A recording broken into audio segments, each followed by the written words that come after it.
Pues vamos a empezar estas charlas organizadas por Casa Europa Cantabria y con jóvenes universitarios. La verdad es que, en primer lugar, saludaros en nombre de la asociación y deciros que estamos encantados con este debate. Y sin más, voy a dar la palabra, a Marta Gallardo. Hola, yo soy Marta Gallardo, soy estudiante de la Universidad de Cantabria y además profesora de primaria y ahora soy presidenta de SN Santander, que somos una asociación que hacemos actividades para los Erasmus y todo el estudiantado internacional que viene a Santander pues durante un cuatrimestre o durante un año entero y pues fomentamos su integración en la sociedad. Bueno, me presento, yo soy Miguel Ángel, muy buenas a todos. Yo soy estudiante de la UC también, estudio Administración y Dirección de Empresas. Aparte también soy voluntario de SN, representante junto a mi compañera Ángela de UNICE y también soy miembro de Global Shaper Santander y coordinador de proyecto en el mismo. Doy la palabra a mi compañera Ángela. Hola a todos, yo soy Ángela Ray, soy estudiante de Ingeniería Náutica en la Universidad de Cantabria y representante del grupo de embajadores de UNICE en la Universidad de Cantabria también. Y por último, mi compañero Álvaro. Hola, buenas tardes. Bueno, yo soy Álvaro Higuera y a diferencia de mis compañeros, yo estudio en la Universidad Europea del Atlántico, estoy estudiando cuarto de periodismo y soy el presidente de Equipo Europa Cantabria, que es una asociación europeísta y apartidista que tiene como objetivo acercar la Unión Europea a los jóvenes. Y aquí en Cantabria hemos hecho muchas iniciativas ya, como las Olimpiadas sobre la Unión Europea, y colaborado con instituciones como EUNICE. Bueno, pues ya que estáis presentándoos, me presento yo también. Yo me llamo Paulino Alonso, ahora mismo soy el presidente de Casa Europa Cantabria. He sido profesor, sindicalista, exalumno senior de la Universidad de Cantabria y encantado de estar con vosotros. Y ahora os hago la primera pregunta. Para vosotros, si yo nombro la Unión Europea, ¿cuál es la primera idea? ¿Cuál es la primera reflexión que os viene un poco a la cabeza? Marta, ¿qué opinas? Pues para mí lo primero que se me viene a la cabeza al pensar en la Unión Europea es el Erasmus. Al final, digamos que es la primera experiencia que yo tuve viajando en la Unión Europea, viviendo yo sola y conectando pues, con personas del resto de países. Y digamos que pues para mí Unión Europea significa Erasmus. Miguel Ángel, ¿y para ti qué supone la Unión Europea, ese flash inicial? A mí cuando pienso en la Unión Europea me viene un poco esa definición del libro, que sería un poco esa unión de varios países de Europa, que es una unión tanto fronteriza como de arancelaria como económica. Y si yo tuviera que resumir la Unión Europea en una palabra, sería la que viene en el nombre, unión. Muy bien. Ángela, ¿qué opinas? A mí me pasa un poco como Marta. Mi primer contacto con la Unión Europea fue, en vez de con el Erasmus, con la Alianza. Entonces, para mí, la Unión Europea es EUNICE, que es la alianza de mi universidad, la Universidad de Cantabria. Y, y es eso, es unión, es colaboración, es trabajo mutuo, es un montón de cosas, pero sobre todo colaboración y trabajo en equipo.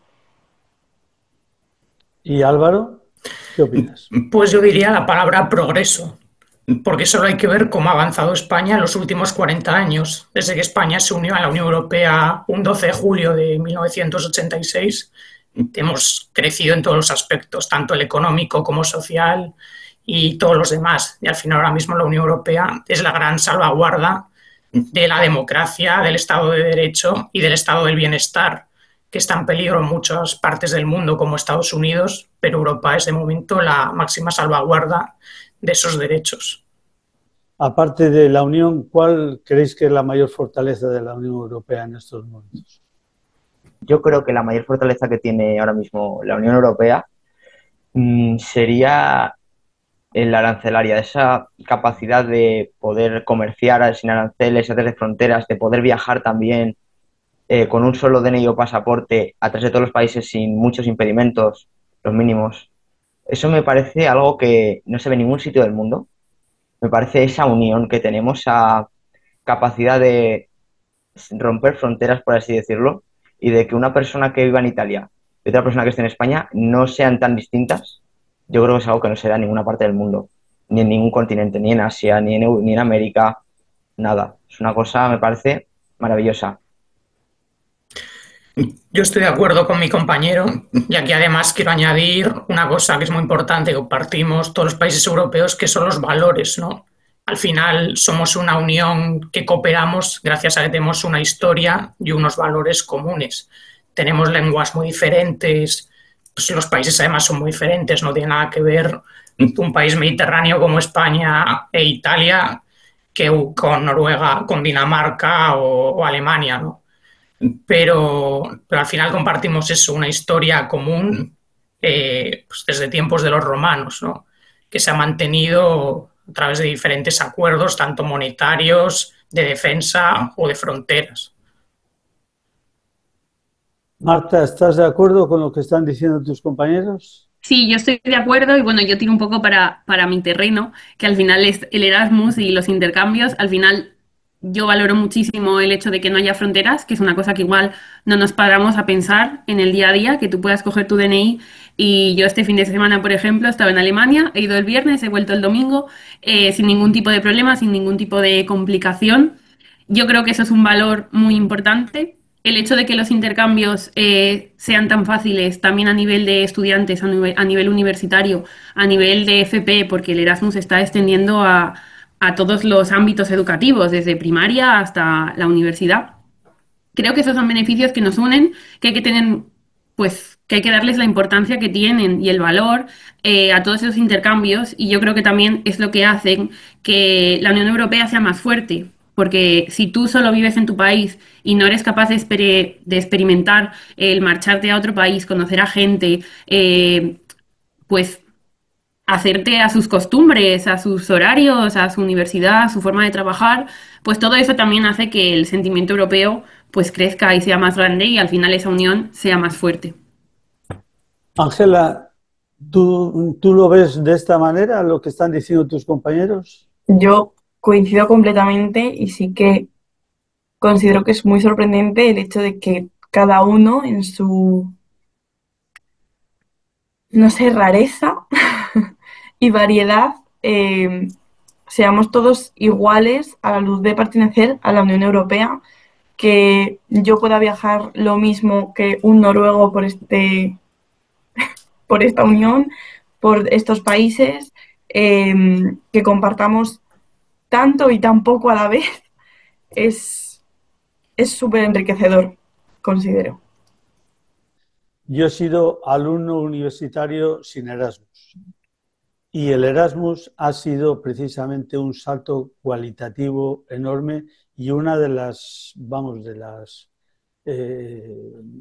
mejoras sustanciales que ha propiciado la propia Unión Europea. O sea, totalmente de acuerdo. Pero yo veo una visión muy idealizada también por parte vuestra, muy canónica. Pero hay muchas diferencias entre los países de la propia Unión Europea. ¿Creéis que somos conscientes de la gran diferencia que hay entre los países, a su vez? Yo voy a tomar la palabra, perdón. Yo creo que no del todo. Creo que la gente viaja y dice, wow, este país que acabo de visitar, pero se quedan un poco en la superficie. Yo he venido este año pasado de estado de Erasmus y sí que es verdad que te lo ponen todo súper fácil, viajas, vives, disfrutas, pero te paras a hablar con un belga, que yo me fui a Bélgica en este caso, y dices, ¿cómo estando tan cerca, porque no está tan lejos Bélgica como parece, nos diferenciamos tanto? O sea, no tenemos el mismo idioma, las mismas costumbres, los mismos horarios. Ahora que se acerca Navidad, es que no compartimos ningún tipo de tradición navideña, más allá de que venga Papá Noel, los renos y que nieva y Santa Claus es de color rojo. Pero más allá de eso, la Navidad la vivimos completamente distinto. En época de exámenes, es que no tiene nada que ver cómo se hace un examen en Bélgica o cómo se hace un examen en España. O sea, a mí es un montón de cosas que me causan, pues, que me paro y digo, wow, ¿cómo va a cambiar tanto de un sitio a otro? Y sí considero que la gente se queda un poco en, ay, sí, sí, somos muy distintos, pero no se para a pensar realmente, decir, o sea, aquí somos mucho más morenos que en Noruega, de pelo, de color de piel, de todo. Y en Noruega es que rubio, ojos azules, con una estatura media bastante superior a la nuestra. Y eso a nivel físico. O sea, que no tenemos nada que ver. Pues a nivel mental, ni te cuento. O sea que considero que se sabe, pero no se sabe que hay tanta diferencia. No sé si me he explicado muy allá. Muy bien. Y Álvaro, ¿tú qué opinas? Pues hombre, o sea, al final siempre hemos sido diferentes. Al final es lo que decía antes, tenemos nuestras propias costumbres, no tiene nada que ver el norte de Europa con el sur ni con el este, pero al final yo creo que el actual modelo es positivo, que haya una integración económica eh, y compartamos eso, el tema de las fronteras, el libre comercio, la defensa. Bueno, Europa no tiene un ejército propio, pero la gran mayoría de países de la Unión Europea forman parte de la OTAN. Entonces sí que se apoyan defensivamente. Pero eso, en términos de tradiciones, costumbres, no vamos a ser nunca iguales. Solo hay que ver los gobiernos, ¿no?, de la Unión Europea. Pues en Hungría gobierna y en Eslovaquia gobiernan dos tipos que son abiertamente prorrusos y pues no es lo mismo que en España, por ejemplo, nunca vamos a tener un presidente abiertamente prorruso, ¿no? Al menos a corto plazo. En Alemania está la AfD también, pero no van a conseguir gobernar porque allí la democracia es más sólida. Entonces, al final, eso, que somos diferentes, siempre lo vamos a ser en todos los aspectos, pero en lo fundamental, que es lo económico, comercial, defensivo y de fronteras, tenemos una integración cada vez más clara. Y ahora mismo Estados Unidos con los aranceles nos está presionando en el tema de hacer más esfuerzos. Y eso puede ser positivo, porque eso al final es una excusa, ¿no?, que Estados Unidos nos está cerrando el grifo y nosotros lo podemos aprovechar para cooperar más, para buscarnos un poco la vida entre todos. Estados Unidos nos va a dar menos dinero, pues a ver cómo lo solucionamos. Pese a que luego, claro, tenemos gobiernos y sistemas políticos y personas totalmente diferentes. Miguel Ángel, y si hablamos de las dificultades que tiene la propia Unión Europea, ¿qué opinarías? O sea, evidentemente estamos hablando de las ventajas y de las grandes ventajas. Pero si hablamos de las dificultades, ¿qué enfoque harías? ¿Podrías definirme la palabra dificultades, por favor, para exactamente? Sí, las dificultades en el sentido de cosas que consideres que realmente podrían funcionar muchísimo mejor. Pues al fin y al cabo hay que tener en cuenta que la Unión Europea es un organismo en el cual se encuentran muchos países, que tiene que es muy grande, del tipo tiene que incluir a muchas personas para tomar muchas decisiones. Y eso yo creo que lo juega muchas veces en contra. El estilo, por ejemplo, te pongo un ejemplo.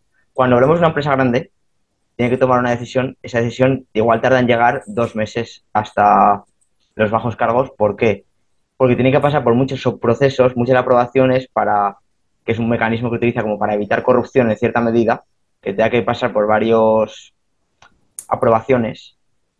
Y yo creo que eso le juega en contra a la hora de actuar ante debidas situaciones que ya de por sí son bastante, por así decirlo, preocupantes y que hay que tratarlas con mucho cuidado.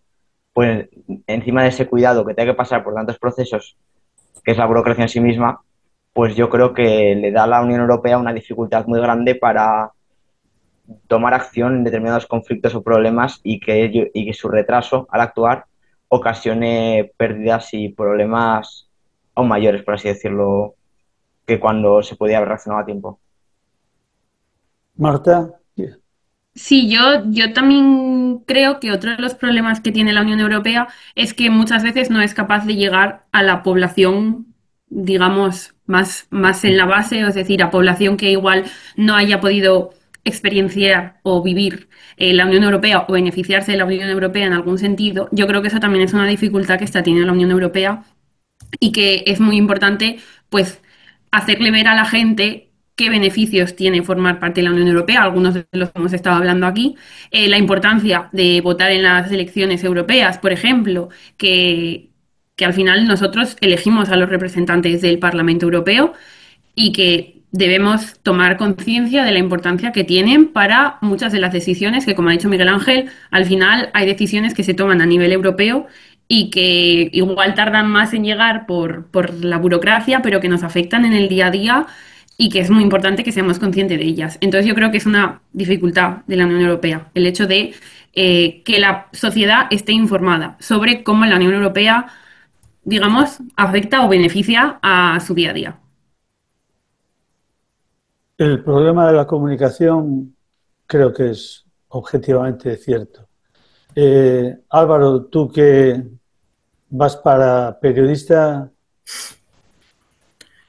¿qué opinas? Pues efectivamente, a ver, sí que, siguiendo lo que ha dicho Marta, sí que en los últimos años, pues cada vez la participación juvenil, pues ese rango de edad entre los 18 y los 30 años, cada vez sí que están participando más en las elecciones europeas, que el porcentaje va aumentando.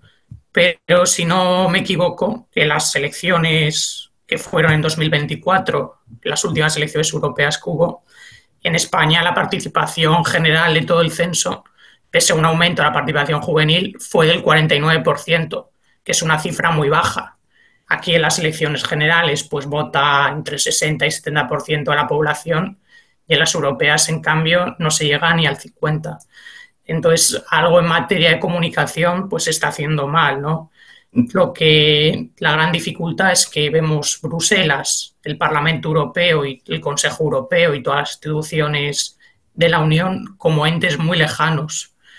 Entonces, aunque sí que están haciendo ahora esfuerzos en redes sociales, TikTok y tal, para tratar de acercar más a los jóvenes, todavía se ve como un ente supranacional muy lejano de burócratas que no sabemos realmente, o sea, nosotros sí, pero la población joven, media, no sabe realmente para qué sirven, ¿no?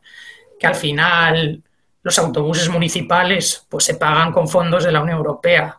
Los institutos nuevos que se hagan en los pueblos o las ciudades se pagan con los fondos Next Generation. Y eso la gente joven, pues la gran mayoría no lo sabe apreciar. Se ve como algo lejano y hay que cambiar eso. De hecho, me ha gustado que menciones el programa, bueno, no sé si es un programa, el Next Generation, porque sale escrito en muchísimos sitios y probablemente mucha gente no sepa que es un programa financiado por la Unión Europea si no te paras como a leerlo. Y creo que pues, es importante mencionarlo aquí para que las personas que lo escuchen, la próxima vez que lo vean, pues sepan identificarlo y sepan decir, ah, mira. Esto viene de... En los autobuses urbanos nuevos que son eléctricos te viene hecho con fondos Next Generation, financiado con fondos Next Generation. Vas a cualquier centro de formación profesional o instituto recién abierto, un cartel, esto se ha hecho con fondos de la Unión Europea. Eso la gente pues no sé para pensarlo, ¿no? Por eso hay que resaltar la importancia que tiene nuestro día a día, que no es algo que esté en Bruselas lejos, en unos edificios gigantes, sino que es algo que está en la realidad, en la calle. Esos logos, el de Next Generation, el de Founded by the European Union y un montón más, están en todos lados. O sea, EUNICE siempre tiene un logo de la Unión Europea en algún lado. Si no es de un movimiento, es de otro, es que siempre está. Y yo creo que la gente eso lo ve y lo pasa por alto o directamente no lo ve. Entonces sí que coincido en que habría que darle más importancia a que esos logos están ahí y eso está ahí para ayudarnos a nosotros como ciudadanos de la Unión Europea. Y al final parece también que eso es súper lejano y que yo soy española y se acabó. Pero no, yo soy española y ciudadana de la Unión Europea, todo a la vez. Marta.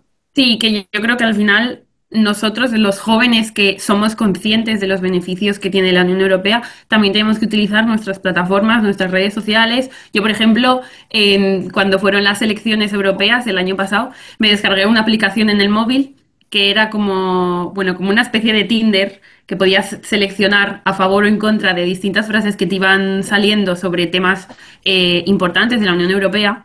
Y la propia plataforma al final te daba como unas indicaciones sobre a qué partidos políticos de la Unión Europea, porque también al final son diferentes, aunque los de España formen parte de distintos partidos de la Unión Europea, son distintos a los que estamos acostumbrados a oír en las noticias, pues te daba unas indicaciones. Y yo me acuerdo que se lo pasé a todos mis amigos, cada vez que teníamos un rato libre les decía, mira qué aplicación tengo más chula para que vayas a las elecciones de la Unión Europea y votes. Y a mí, pues al final yo se lo dejaba, ellos lo hacían totalmente anónimo, cada uno tiene su opinión, pero creo que es una buena forma de, pues eso, de acercar a las personas de tu alrededor a que vayan y voten. Y yo creo que estoy segura que a algunos les animé y fueron a votar simplemente porque, pues por la tontería de la aplicación esta, que era una aplicación súper divertida y entretenida, que tardaba 5 minutos y al final te daba muchísima información sobre las elecciones de la Unión Europea. Y es una cosa que me salió un día en Instagram y yo dije, mira qué divertido. Y al final es algo a lo que yo he conseguido llegar y darle esa importancia, pues porque formo parte de SN y en SN dieron mucho bombo a las elecciones europeas, les dieron mucha importancia, tuvieron un proyecto muy grande de comunicación, que es lo que hemos hablado antes, para pues que llegase la importancia de las elecciones europeas a todos los jóvenes. Solamente comentaros que España, a nivel de participación en las elecciones, es un país que está en la media o un poco más arriba de la media. Es decir, tendemos un poco a vernos más negativos de lo que realmente proyectamos luego hacia el exterior. Pero bueno, me parece el análisis que es muy, muy importante lo que estáis comentando. Miguel Ángel, ¿tú cómo lo ves esto? ¿Algún matiz quieres aportar más? No me ha parecido muy correcto lo que han hecho mis compañeros. Si tuviera que añadir algo es que sí que es cierto que vemos ahí a las autoridades europeas como que es algo ahí que está muy lejos, en Bruselas si no me equivoco, y que nos queda muy lejos, que no nos incumbe. Pero sí que es cierto que, por ejemplo, tenemos aquí en Cantabria, en el Ayuntamiento, que hemos colaborado con ellos, bueno, no hemos colaborado con ellos para hacer proyectos, que es la Oficina de Proyectos Europeos, que está aquí en el Ayuntamiento de Cantabria, y que pensamos que está muy lejos, pero está más cerca de lo que creemos, casi demasiado. Un aspecto que no tiene nada que ver inicialmente con lo que estamos hablando, pero ¿os perturba el tema de Ucrania, por ejemplo? ¿Qué sensación tenéis? ¿Es algo rompedor? ¿Es algo que os sentís concernidos con ese problema, con el tema de la agresión a Ucrania por parte de Rusia en este caso? ¿Lo veis como un problema europeo? Ángela, ¿qué opinas? Yo he de confesar que estaba más preocupada al principio cuando estalló todo que ahora. Ahora sé que eso sigue estando ahí. De vez en cuando sé que me sale alguna noticia o pues alguien que conozco ucraniano me dice, jo, pues esto sigue y sigue mal. Pero ya está. O sea, al principio sí que bueno, a ver cómo va avanzando, si se queda ahí, si no. Ahora ya parece que se va a quedar ahí, no. O considero yo, por lo que me llega, que parece que no va a estallarnos a nosotros. Y, y la verdad que preocupada en ese aspecto, no. También es cierto que no he entrado en detalles de lo que ha hecho o ha dejado de hacer la Unión Europea con respecto a Ucrania, porque a mí la verdad que las guerras no es un tema que me llame la atención, entonces pues no es algo de lo que investigue. Pero en lo que yo sé como ciudadana estudiante en Santander, no estoy preocupada. Álvaro. Pues a nivel europeo, claro que nos debería de preocupar, ¿no? Porque es la primera vez desde que terminó la Segunda Guerra Mundial que la guerra volvió a estar a las puertas de Europa. Que un país, violentando completamente el derecho, todas las reglas del derecho como es internacional, como es Rusia, pues invadió unilateralmente un país soberano como es Ucrania. Un país, además, que tiene unos valores occidentales y que entre su población el consenso mayoritario es integrarse en la Unión Europea y alejarse un poco de esa órbita soviética. Y ante el temor de que Ucrania, con todo el gran poder que tiene del grano, el maíz y todo, se integra en la Unión Europea, pues Rusia decidió invadirlo para que no se perdiera de su órbita. Me parece que evidentemente nos tiene que preocupar, y más ahora que Trump y Putin han decidido dejar a un lado, arrinconar a la Unión Europea y resolver este conflicto, repartirse como Ucrania ellos dos solos. Y la Unión Europea lo que tiene que hacer es luchar por encontrar un hueco en esa negociación y que Ucrania y garantizar la integridad de la soberanía de Ucrania, que el territorio es 100% suyo y no le pertenece a Rusia a ninguna parte. Y eso pues tiene relación, nos está repercutiendo directamente con el gasto en defensa. España se ha quedado de momento por debajo de ese 3% que exige de momento la OTAN, pero evidentemente los países europeos tenemos que hacer un esfuerzo mayor en defensa, sin dañar pues otros servicios esenciales como la sanidad o la educación, pero nos corresponde ayudar a la defensa ahora que Estados Unidos ha decidido plantarse unilateralmente y pues hacer más esfuerzos y destinar nuestro PIB en rearmar Europa ante las grandes amenazas que produce Rusia y sus países satélites, como decía antes, Ucrania y Eslovaquia, que son países que están en Europa, pero en realidad son caballos de Troya de Putin, ¿no? Por mucho que se sienten en la mesa del Consejo de la Unión Europea. Marta, ¿cómo ves a la Unión Europea? ¿Un bloque político, un bloque comercial? ¿Qué opinas? ¿Qué visión tienes del tema? Pues sí, al final son las fronteras de la Unión Europea. Si se pone en riesgo pues a las personas civiles, es algo que hay que atajar y sobre lo que hay que defenderse. Por supuesto, yo, bueno, lo veo un poco a nivel personal, un poco como Ángela. Sí que es verdad que al principio estabas más preocupado, que hay personas a tu alrededor pues que tienen familiares o que lo viven más de cerca. Y eso pues te hace un poco más empatizar y conectar, pero es algo que tristemente se está alargando mucho en el tiempo y al final, un poco igual sin quererlo, le quitas importancia aunque tiene su importancia y por supuesto que hay que siempre proteger a los civiles y decir que no a la violencia. Totalmente de acuerdo con lo que han hecho mis compañeros. Sobre el tema, yo personalmente me considero un ignorante prácticamente total. Lo único que podría añadir es que por lo poco que he estado viendo, que siguiendo del conflicto mínimamente, sería poder tachar a la Unión Europea de brindar ayuda insuficiente, que no digo que no hayan brindado ayuda, pero sí que es cierto que, a mi parecer, se podría haber hecho más, sobre todo para apoyar de manera humanitaria a esas pobres familias de Ucrania y esas personas que no tienen nada que ver con estos conflictos políticos ni las guerras en general. Bien, vamos a dejarlo aquí si os parece bien. Despediros y hasta la próxima. Hasta luego. Muy bien, muchas gracias. Adiós. Bueno, hasta la próxima.